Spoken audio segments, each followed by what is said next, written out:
In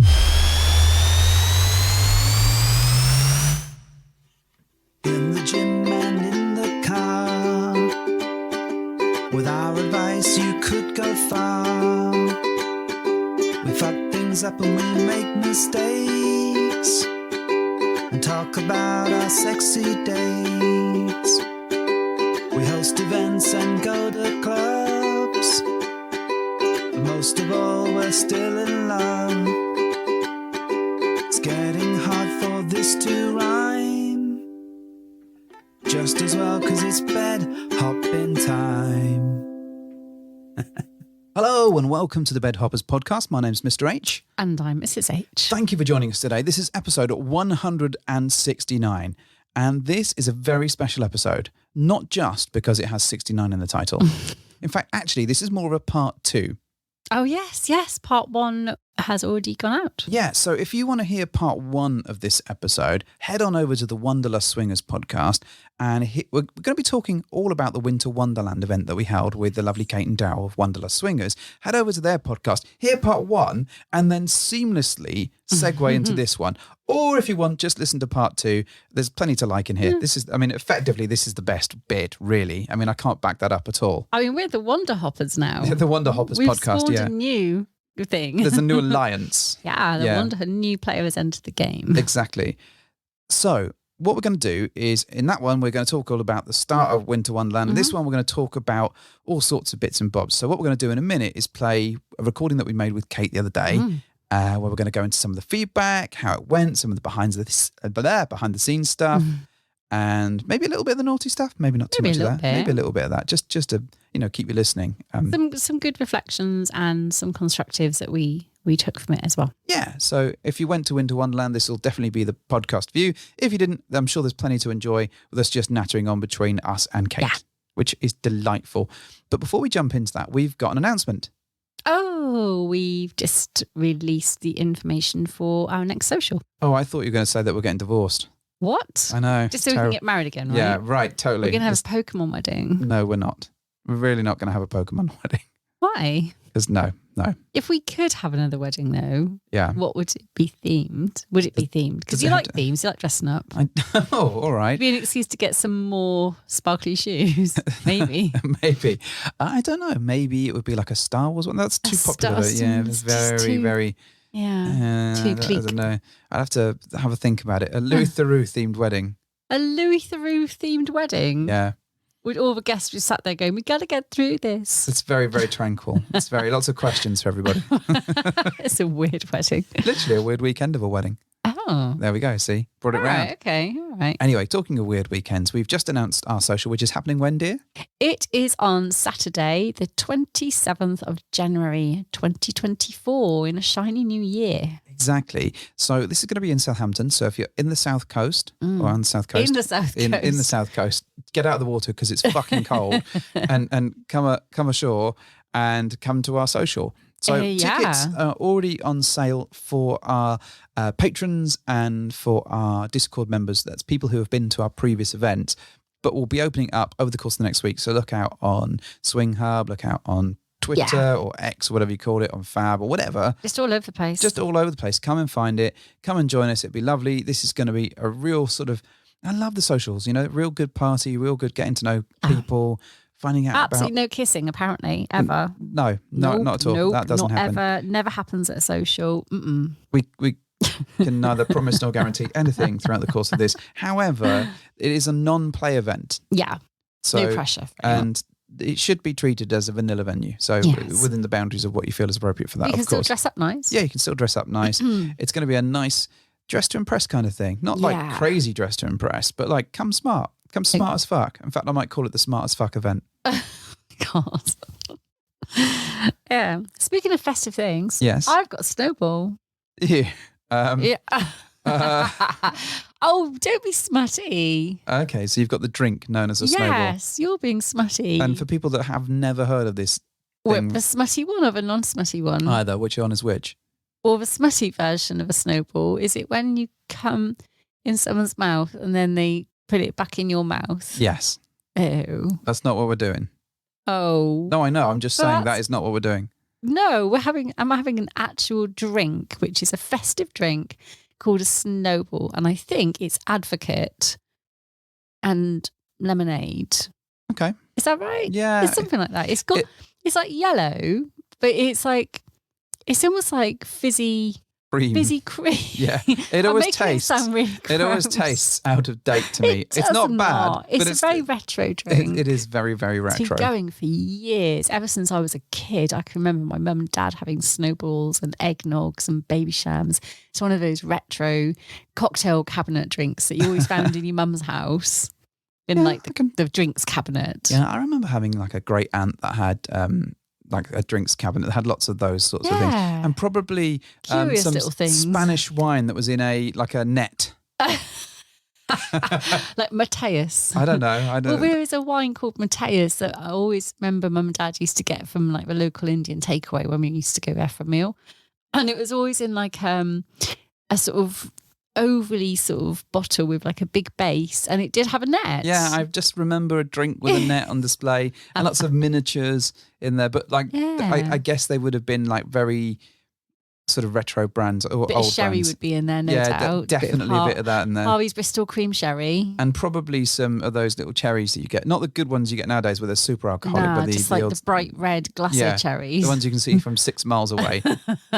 Definitely. But you pop in a baby sham. Yeah, exactly one of those. So this is all about retro cocktail drinks then? Well, no, this is about the Winter Wonderland. So yes, in summary then, before we dive into this. Yes, Winter Wonderland. Come and listen to part 2 because we talk about the rest of it. and then go and buy tickets to our social. Yes, because that'd be great. And also stay tuned for news about the next other big event, which you may hear about. Hint about it in episode 2. You may in this episode. In episode 2, which is this episode, That's confusingly. Yeah, so in this episode, which is episode 1 for us, but actually episode 2 in terms of continuity. We do give a hint as to when that might be. We do indeed. So the other thing that I want to say before we jump into that and play the thing, I just want to say thank you to everyone that reached out about our episode that we had a couple of weeks ago about discussing our dynamics and kind of where we're looking to take things. And so many people reached out and said that they were going through similar things or they'd explored that or to offer advice. And it's been absolutely wonderful to hear from so many people, and really want to thank everyone that's kind of reached out and offered such kind words and support. It's been really heartwarming. It's been really insightful, actually. It has. Gave me some things to think about. Yeah. I mean, we haven't taken any further steps yet. It's been a busy couple of weeks, but I'm really sort of looking forward to continuing the conversation and keeping you folks updated as to how this all pans out.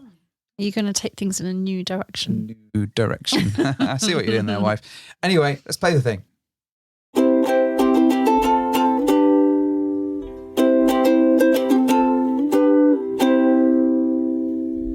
So, as we've said, we're here with Kate discussing the Winter Wonderland event, showing off really about all the wonderful times that we've had, digging deep into some of the naughty times, sharing some stories, giving you some behind the scenes secrets, and anything else? Oh, spilling the tea, as the lovely Kate likes to say. Is it spill the tea? You always say spill the tea. I love spill it. Spill the tea. Yep, spill the tea. See what I say, spill the beans, and you're like spill the tea. Ah. Yeah, spill the tea. We can have like a bean and tea frenzy and spill all of it. This took a turn. Join us next week for leaf and bean exposure, eh? Foods we want to spill. So in our last episode, we talked about something completely different. But in the episode that we did with Kate, we were speaking about leaving to go to the club. So I want to talk a little bit about the night at the club, how it went, what our experiences were. But to put it in context, Kate and Mrs. H were already at the event waiting to take everyone's details on reception. Now, obviously, I don't get to see any of this bit. How did it go? What's it like with all these excited people? Do you know what? I love that calm before the storm bit where me and Kate set up. We very sensibly, hopefully, remove our high heels because we're going to be standing up for a long time. Although I wasn't that savvy this time. I didn't take them off early enough. However, we get all set up and we make sure everything looks nice. And this time we had a fantastic photo opportunity in the reception, didn't we, Kate? Which was all set up. So when people arrive looking their finest, they could actually take a moment to do something that they don't often get a chance to do in events like this because always, too busy, no phones allowed. And this time they had the opportunity to come in, and once they checked in with myself and Kate, they could then stand by these wonderful ceiling high banners and have a photo of themselves looking fantastic. And me and Kate were taking pictures of people if they wanted us to take them. Other people were sort of stepping in and taking pictures as well. So I like to think most people, although I think a few people managed to miss it somehow, managed to get a really good photo of themselves when they came in. So yeah. I think we killed it this time for being the biggest event. So again, we had over 250 attendees, and there's just the two of us. And I always, like you said, the calm before the storm. I always love it because we've got the CCTV footage of out the front of the club, so we can see when the bus is coming. I know. Pulling up. Sword of Damocles. And like, this is here. a necessary part of our check-in process is that we go and get a bottle of Prosecco before we start checking people in. And that's always a funny thing because we're standing there very refined in our delightful dresses, looking absolutely lovely, sipping on some Prosecco, just enjoying the moment. And then we're like, fuck, bus. And have to put the glass down. But I actually... Game face on because it was a little bit chilly that night too, so we were really trying to pump people in to get them into the club so they weren't going to be freezing their asses off. And I have to say, I think it went really well, Mr. H. I think that we were getting people through as quickly as we possibly can. I think we've kind of now this is our third time doing this, so I think we've really got the process down a lot more than what we had maybe on our first or second run. So. And the good thing is once we've kind of checked people in, we're already getting into the groove now of then, shunting them off onto the next tour that's available with Secret Stag and Secret Vixen, who will occasionally like pop back and go, oh, right, that tour's done. Who's next? And then we shove a Prosecco in their face as well. A quick drink and quick. Right, come on, let's go. And then Secret Vixen will come in and say, hey, my tour is bigger than yours. Maybe we need to get like a hamster water dispenser and just fill it full of Prosecco so you can all be like... We should get them, like travel bottles or something. I don't know. Each time we like make it bigger and bigger and bigger. So while you folks were doing that, I was back at the Party Bus Central. Right. So this time around, I switched with Daryl. Daryl did the tour bus, or the buses getting people there, and I was just left to schmooze around and ensure everyone was okay. And there was this moment when the first bus left, and I was like, I'm on my own now. I'm literally the only representation of all the hosts here. I've got a question actually, because I haven't witnessed this side of the stuff that you do. So how do you decide who gets on that first bus? Is it like a mad panic? Does everyone like run for it? They start queuing before the bus even arrives, and it's more about making sure that that there's no pushing, everyone's queued orderly, that they don't set the alarm in the hotel off. Oh my God, that alarm.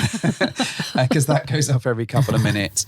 Trying to prevent them from taking their glasses out with them, and just really trying to get them into, that's a good So like herding cats then? It is a bit like herding cats. There is a marvellous moment where you get to there's some railings there, and I sort of leant on the railings and was just chatting to people and just keeping them in good spirits because it was cold. They were kind of ready for the bus. They knew it was going to be there soon. And then it's once you're getting them on the bus, it is a case of knowing how many build up, getting them to answer that, getting them to try and behave on the bus because they're excited and and sit where they should do. That helps, but it wasn't too bad, to be fair. And Daryl did the first two buses, and then I did the last bus. So it was, and that last bus, we pretty much had everyone waiting around, ready to sort of go out there. When you're back there again, because Mrs. H and I are just checking people in. When you're there, were people drinking in the bar? Were they flirting? Were they dancing? Like, what are people doing? Are they just sitting there miserably waiting for the bus? Like, what is that? I don't get a locker. So there is always a contingent of people that are queuing, and some of them will always be outside. Right. Not very many will wait outside, but they are there because they want to ensure they are on the next run. Then you'll get the ones that are sort of waiting in the little corridor bit of the hotel, and they're sort of in that, we're in the departure lounge, and they may have a drink or two, and everyone else is still ordering drinks and interacting. Things are getting flirty. There's also sort of various sort of dotted bits of serious conversation going on. And so, especially when you get to that last bus, it's kind of like, all right, everyone, the last bus is on the way. It's going to be here. Come on, finish up your drinks. Come on. And then there's some interaction with the bar staff because they're sort of like, oh, are you all ready? You all set? And it's like, yeah, we're all good. Everyone's hunky-dory. But it is that sort of Oh, and inevitably, someone will have forgotten something and they've got to the club and we have to find whatever the fuck it is that they've forgotten. Oh, yeah, that happened this time, Every didn't it? time. So there's the hunt for the whatever bag it is that's been left under the thing. So, Yes. Yeah. But it's a really nice atmosphere. The last bus tends to be a bit more chill because they're like, we're fine. We're going to be on the last bus anyway. We may as well just sit back and enjoy ourselves. And as soon as it turns up, they sort of casually stroll there. I'm like, come on, just get on the thing. You'll be fine. Just getting the flipping bus. That's the great thing is when everyone's queued up outside, whip in and just see you folks looking like you've been like. And we're just sat there looking at the CCTV, watching it fill up upstairs and going, holy fuck, there's a lot of people up there. And then like the last bus comes, we're like, okay, it's the last bus. Here we go. I did like the fact that at some point Daryl just materialized in the reception area with 2 very, very full glasses of white Yeah, I wine for you know. and It's I. great. Because again, we were also watching, man, that bar's getting busy. And you know what? I guess just a pause real quick. Props to the Penthouse Playroom staff, honestly.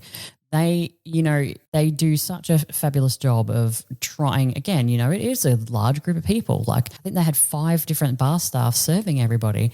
And yeah, at points throughout the evening, there was 4 or 5 people deep waiting at the bar. Like that's just inevitable, right? When you go to a New Year's Eve party or whatever, there's always going to be an element of waiting for a drink. They worked their asses off. They did an absolutely fabulous job yet again. But I did enjoy the fact that I did not have to wait in line and put up with that because again, Daryl materialised with 2 glasses of white wine, and I was like, the Messiah. Yeah, I mean, fair play to that man. He like. It's like, oh, here he is. I was just thinking about wine. Here he is. It is quite funny because I guess we, as hosts, we kind of go through that space of getting everybody in, getting them from the hotel to there, checking them in and all that sort of stuff. And by the time you can breathe, lots of people are in that space where they've already been chatting to people for a while. They've already settled down. And it's only, 45 minutes, 40 minutes. And then the place seems to dramatically empty where people are going off to play. Wow. Yeah, I mean, we don't make it upstairs, like Kate says, until sometimes about 10 p.m, by which point already people have started drifting off into various playrooms. So when you're up there, do you see how soon it is after arriving that people kind of do that? I think there's about 30, 40 minutes and then you see generally the first big groups or whatever disappearing. Interestingly, though, those are the clever ones. You say they're the clever ones, but who was there at the second person at the food truck getting his chicken wings in? It was Mr. H. Oh man, I was so happy with that. Okay, I got to talk about two negatives again. I'm trying to keep this shit balanced so people just don't think we're just sitting here just having a Wander Hoppers celebration podcast episode. So I was not the clever person second in line at the food truck. I don't quite remember when I went out there, but I do remember at this point going, you know what, I've been wearing my heels for a while now. I'm actually not going to wear them outside. And keeping in mind, it's getting quite cold, right, in the UK. And so I was like, you know what, I'm not going to wear my shoes out there because I don't want to stand in line. I don't have to deal with the high heel thing. I'm just going to go out there barefoot. Not realizing that it was going to be, I think, somewhere in the realm of 45 minutes, if not to 1 hour of me waiting in line to get a hamburger. But by that point, I was already in. Like my chips were on the table, like I was already in, and you're damned if you do and you're damned if you don't. And there were moments where I was like, I'm going to give up, but I was already half an hour in. I was pot committed at that point. And again, the food truck people were there was 2 of them in the truck and they were working their butts off. Like they're honestly, props to them. I'm not slagging them off at all. They were actually working their butts off really, really hard. It's just that when you've got that many people getting really delicious burgers, etc., it takes time. And I honestly think that was a bit of that did definitely kill the mood for me on a personal level. And I know that some of the other guests kind of echoed that, is that you're hungry, you want something to eat, it smells good, it bloody tastes amazing, but that waiting in line can really disengage you from what's happening inside the club. So personal story, a bit of a negative for me. We need 2 food trucks. Is this the answer? Or? Well, my pack to you then is perhaps, given that there are 4 of us, then I know at some point one of us needs to be smart enough for to everyone, just go and order we for just everyone. need to make some decisions divide and conquer. And divide and conquer. This seems to be the sensible way forward. Or get another food truck. There must be people out there, little small business entrepreneurs who'd like to start a food truck for our events. Come on, let's do this. You reach out if you want to be a food supplier. Maybe not. Do So going back to kind of the sexiness and the atmosphere of the playrooms and everything else, do you think that there was any noticeable difference to people playing earlier this time? And I'm passing this to Mr. H because, again, by this point, Mrs. H and I are still probably behind the desk. So again, we don't get to see that. We don't get to see the initial rush. And I know this time you're on the third bus, so it's probably a little bit different, but we don't get to see that rush of people making connections and going away. So do you think there was any kind of difference between play? Because I think the dress down started early. So if the dress down stared early, I'm going to assume the play did too. What happened? I think that people had or sort of made connections pretty quickly if they hadn't already made them. And this goes back to that. We've given them so many opportunities to make those connections. And it was very, very clear very quickly that things were thinning out. And people weren't leaving the club, so they were obviously going to the playrooms. But you don't notice it sort of in ones or twos. It's just you turn around and all of a sudden you're like, oh, everyone's... Where 50 people go. And then you can hear 50 people and you're like, oh, that's where they have gone. So, and it was very much, I didn't do a massive walk around of all of the rooms or do that much of it. I did it fairly early on. But in sort of after a while, we ended up staying in the sort of social areas for quite a while. What about the wet areas, the hot tub area? Because in my head, I'm like, why would I put all my makeup on and then immediately get in a hot tub when I get there, right? But I'm guessing people did, because people came and asked for towels quite early on. So I'm guessing they must have wanted to go in there. People were going in there pretty quickly. I think I did hear that it was a bit cold, the water, but I think that was probably due to the fact that they had a power cut earlier on the day. Oh, yeah, they had, yeah. So, but people were still going in. Okay. And into the lukewarm tubs. And they still seem to be having a nice time. But people seem to go there pretty quickly. In fact, loads more people were using the dungeon than I'd seen before. Oh, interesting. I was about to say that was something that I really noticed as well. So we actually had some late arrivals, as in they bought the last tickets. So we met a couple in Croatia at the Croatian island takeover that we went to a couple of months back, and they're actually from the UK. They kind of live, I think maybe 45 minutes away from the pair of you. And I got a text message from her, and she said, "Hey, I heard you're having an event. Like, what's the situation?" And this, I want to say this was 2 weeks before the event or something like that. And they snagged the last tickets, but it was funny because they didn't hear about the event through me. They heard about it through a person that, would you believe, they were in Crete with recently. So I met them in Croatia. They were at another event, hanging out with people in Crete. And this other person had tickets to our event and mentioned it to them. And she was like, "I know, Kate, text me, find out what the go is." The reason that whole backstory was there is because I was watching, she was in the dungeon and they were having a great time, their little group and party together. And they came out of the dungeon sweaty, disheveled, sex hair. I was 3/4 of the way through finishing my burger, and I'm like, "Hey," I fed them some burger. So they were stoked. They just got off and then came out, and I was like, "Do you want some burger?" And they were like, "Fuck yeah, I want some burger." So they were like, "This is aces. Like, this party's been absolutely amazing." And I would say that in that moment, there was more people in the dungeon than I think I've ever seen, because I want to say at our last event at Penthouse, maybe 2 people I saw in that dungeon. At one point I looked in there and there would have been 20 different people playing on the bed, playing on various pieces of equipment in there, if not more, throughout the whole course of the evening. And I think I did do a bit of a walk around the rooms at one point just to see, were they full, were they empty, were people picking up after themselves, that sort of thing. And it was chockers, actually. I couldn't actually see inside the room for the naked bodies and orgasms and moaning and, cocks and pussies and everything. I could not. At one point I was like, actually, I don't know what body part that is, but get it, in some of those rooms. So I think that there was probably a little bit more play at this event than I think I've seen at past ones. So you did manage to meet Lord and Lady Fucktown. I did, yeah. Well, I didn't meet them because they were, balls deep, as they say. But they seem to be doing their job. So go you running the town appropriately. It was a really interesting one because it did sort of quieten down and it became very sort of just lots of people chilling out, and the vibe continued from earlier on. That sort of fun, playful attitude when we were sort of sat down in the little social areas just carried on, and people just seemed to be in a really, really good space. And I think, 1 or 2 people had their moments and had their little sort of hiccups or moments that they had to talk through. But there was far less of that than I've seen than at our previous parties. Everyone seemed like they were having a great time. And certainly when we finally did manage to wind down a bit and sit in the social area and have a couple of drinks and some chats, because it was, quite a few people had gone off to play with us by then. And it just struck me, actually. Penthouse have had a little bit of a sort of shift around with things as well, and everything looks really lovely there at the moment. Yeah. They've like widened the seating areas a bit and they've made it look a bit different. So yeah, I would agree. What I did think was really, really good was the balloon arch upstairs. And the reason, and I want to talk a little bit about a behind the scenes moment that I'd like to share, because I think often there's a lot of effort that goes into all of this stuff, and Penthouse put a lot of effort into dressing their place and making it look great, but also we wanted to go down there and make some extra effort.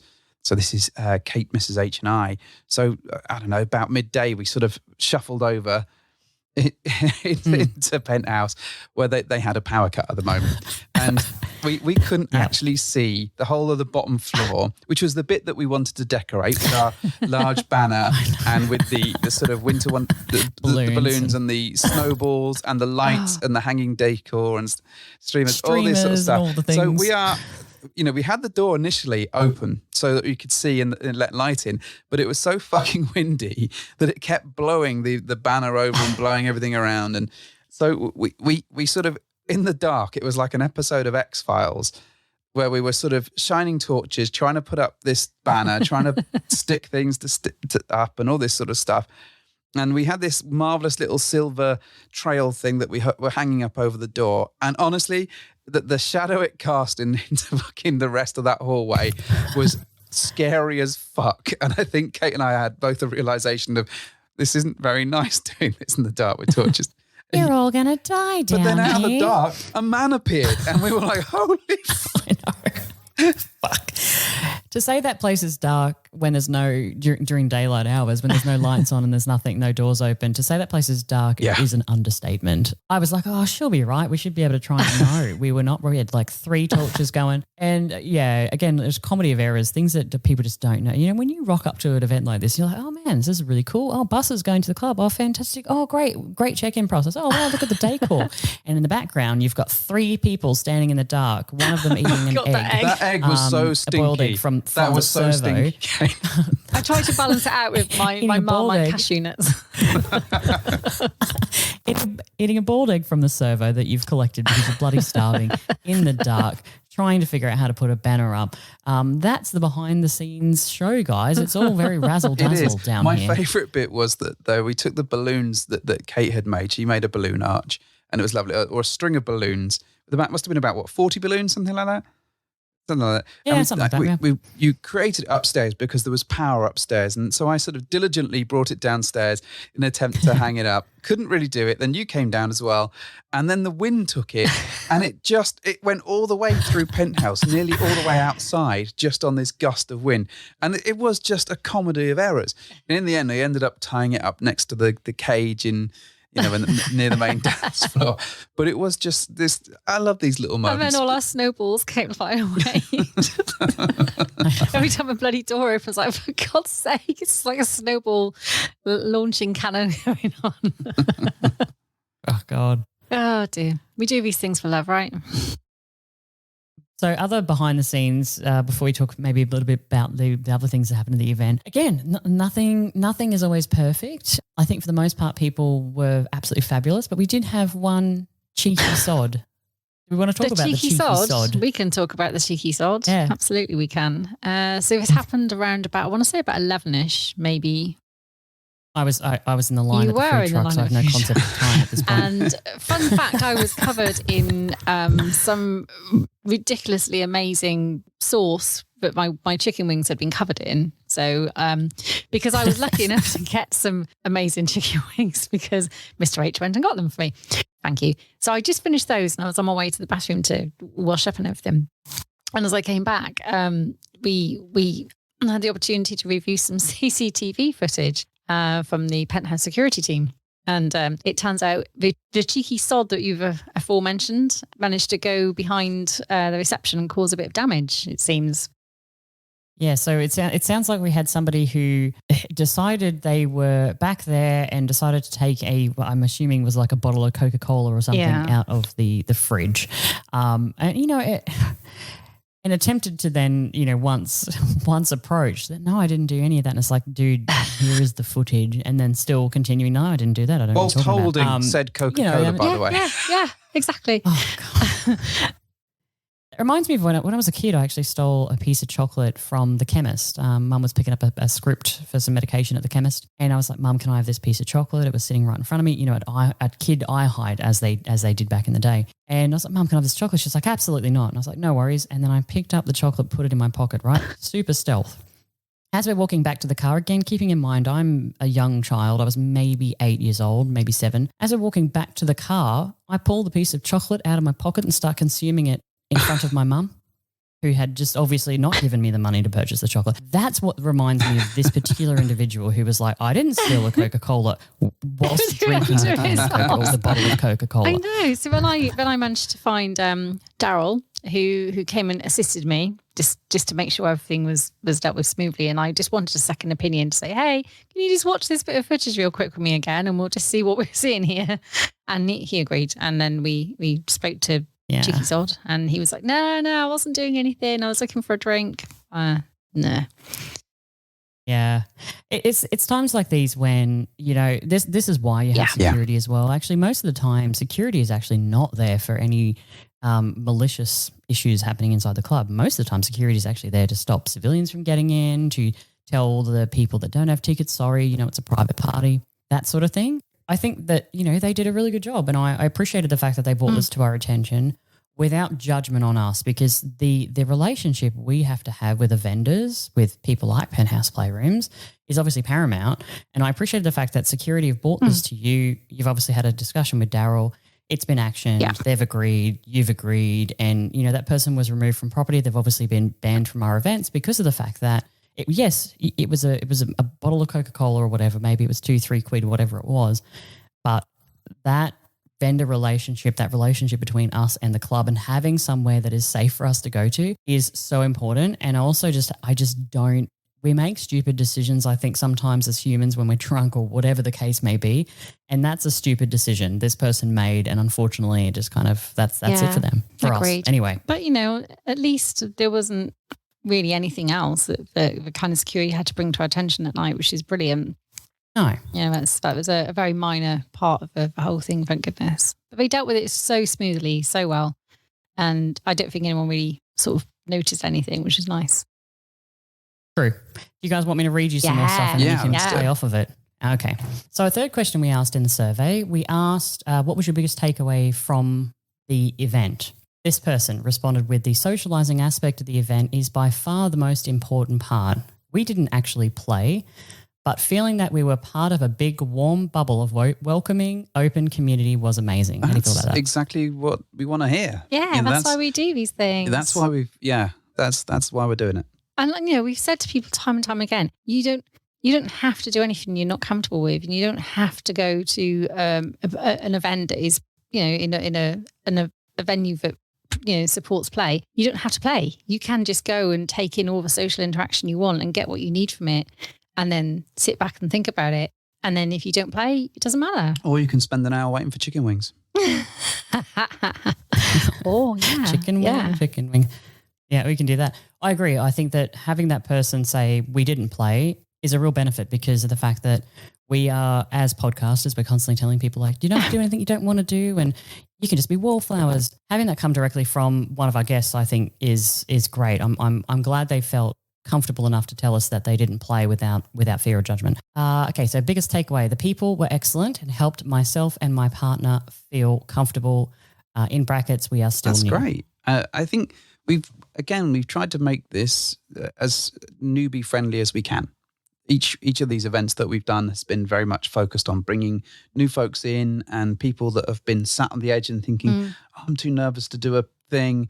I don't want to go to a club without a group of people that I know, and I don't know any people. And so many new folks have joined the events and become part of the community. It's I love this. This is the bit that I really appreciate. And hopefully by the end of the event, even if you don't play, you will know someone on some level, even if it's just I spoke to someone at the bar, I got a drink next to someone. I stood next to someone by the food truck for an hour and made some conversation, or I put myself out of my comfort zone a little bit, even if it was just tiny baby steps into something that could be much bigger. And if they handle it right this time, then they'll come back again a second time without worrying. And then maybe next time they'll be a bit braver, or maybe they'll just do the same again because that's all they ever want to do. And that's fine too.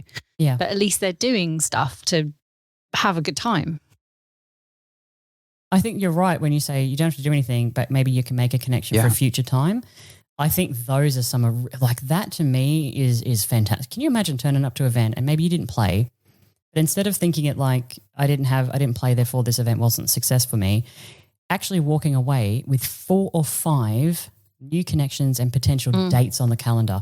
Like, rather than having one amazing shag in a club, you could potentially have 4 or 5 shags on your calendar over the next few months as you kind of start to go on dates and get to know people. Like, maybe sometimes playing that long game is actually fabulous. By the way, here's one where they did have all the sex. The community is just amazing, and these events create such a unique, safe space for new couples like ourselves to explore the lifestyle. We had our very first couple swap at this event with an amazing couple we met earlier in the day, and the whole experience felt so natural, fun, and safe. Really couldn't be more grateful for that. That's really fantastic. I think there is something in what you're saying around that, being able to connect with people and build those connections, though. I think, sometimes it goes the way of, you manage to meet somebody and you do get to play, but sometimes you kind of build these relationships. So if you do keep coming back to the events, it's almost like seeing old friends. Like you saw them last time and maybe you only had a 10-minute conversation, but maybe next time you get something that's a bit different, or maybe there's an escalation to that relationship. And now this next one you're going to laugh about. So again, I asked, what was your biggest takeaway from the event? This person said, me freaking out about leaving my bag at the hotel and being told, don't worry, we'll sort it, and being reunited with it in no time at all.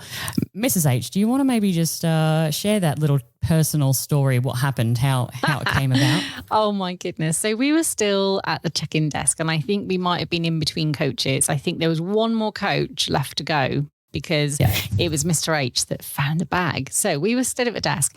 This lovely chap wanders through and he's like messing around on his phone. He's like, I just need to call an Uber or a taxi. And we're like, hey, where are you going? You going?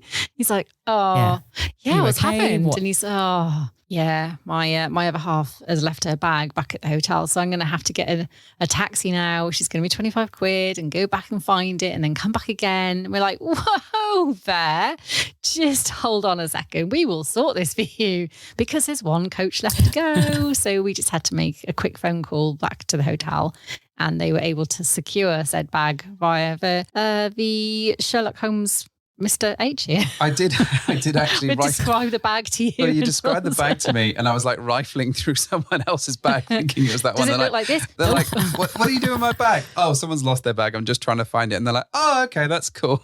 But for this dude, we saved him 50 quid having to make 2 more Uber trips. I mean, bless him, he didn't even think to ask us if we would help, but it was obvious there was something wrong. So what can we do to help you?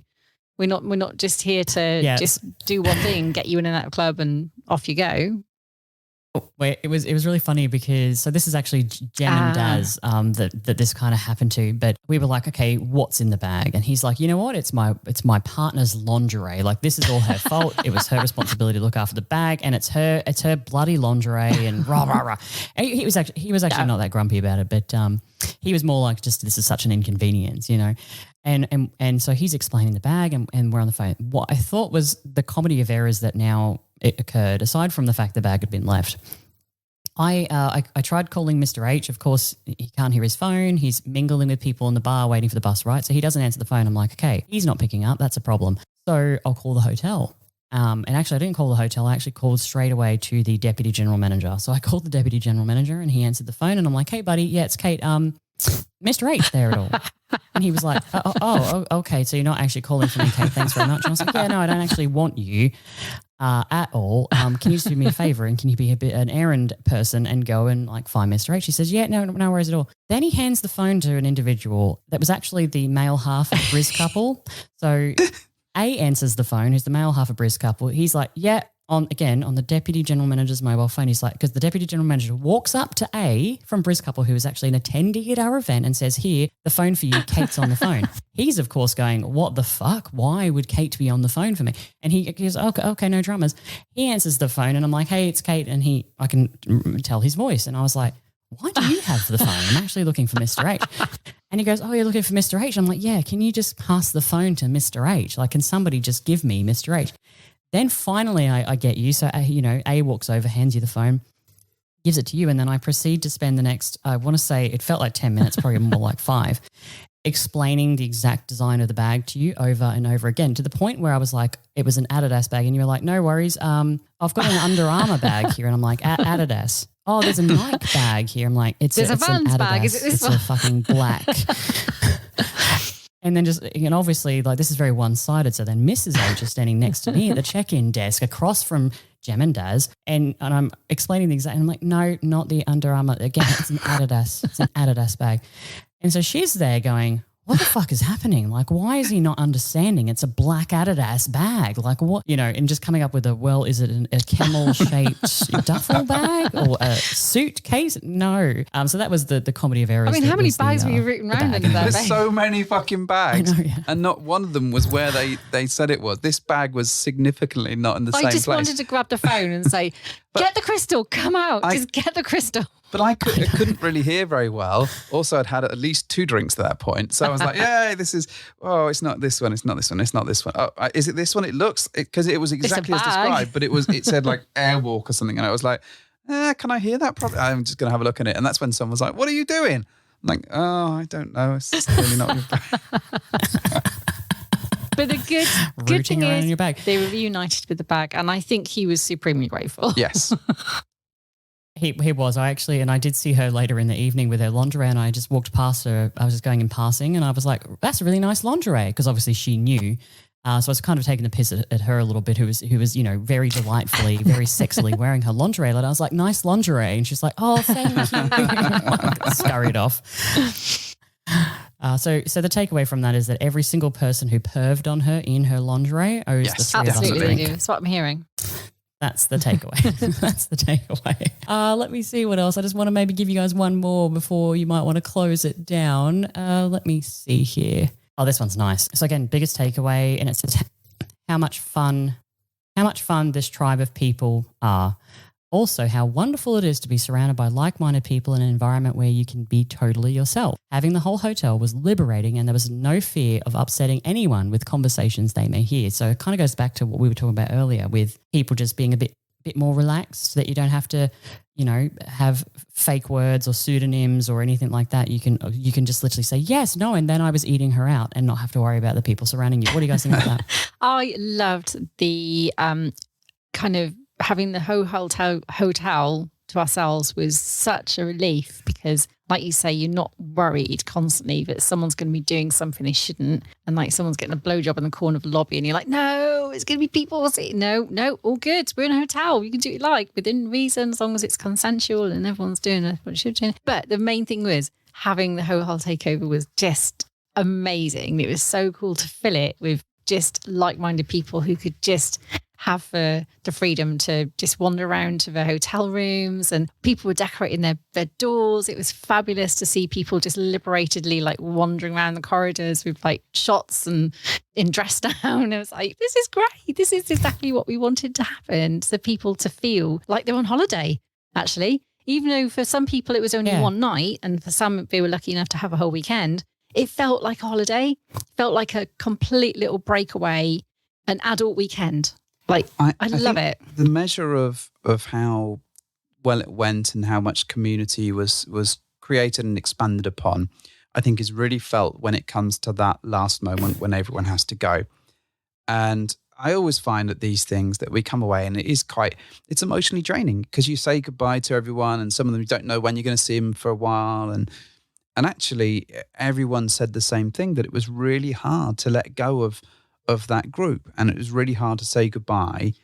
So as a final thought then, before we sum up, should we talk about breakfast? Because the breakfast is the longest goodbye, right?